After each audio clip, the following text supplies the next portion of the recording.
నేరానికి హీరో ఎలివేషన్లు ఎందుకు? పుష్పలో స్మగ్లర్ హీరో, బిజినెస్ మ్యాన్ లో మాఫియా హీరో, పోకిరిలో గ్యాంగ్స్టర్ హీరో, అతడులో హిట్ మ్యాన్ హీరో, కంత్రీలో underworld hero, Nayak Julayi ఎవడులో బయట తిరిగే హీరోలు, టెంపర్లో అవినీతి పోలీసును సెల్ఫ్ స్టైల్గా చూపించిన హీరో, ఠాగూర్లో మొత్తం పోలీస్ సిస్టమ్ను వ్యంగ్యంగా చూపించిన హీరో, గబ్బర్ సింగ్, డి, సర్దార్లలో పోలీసులను కామెడీగా చూపించే సీన్లు.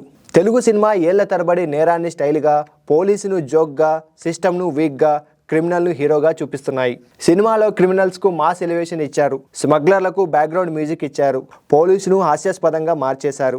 అదే ఇప్పుడు రియల్ లైఫ్లో రిపీట్ అవుతోంది. సినిమాల్లో నేరస్తులను హీరోలుగా సెలబ్రేట్ చేసే మీరు చూపించిన కల్చర్ ఆధారిలోనే నిజ జీవితంలో నేరాలు చేసేవారిని హీరోలుగా మద్దతిస్తున్నారు ప్రజలు. ఇదే ఇమ్మడి రవి లాంటి కేసులో స్పష్టంగా కనిపిస్తోంది. నిర్మాతల్లారా, దర్శకుల్లారా, హీరోల్లారా, మీరు వేసిన మాస్ ఎఫెక్టు, మీరిచ్చిన క్రైమ్ గ్లామర్, మీరు చూపించిన పోలీస్ హ్యూమిలియేషన్ ఇప్పుడు రియాలిటీలో మీ ముందే నిలబడుతోంది. మీ వల్ల ఈ జనరేషన్ మోరల్ లెన్స్ పూర్తిగా చెడిపోయింది. మీరేమంటారు?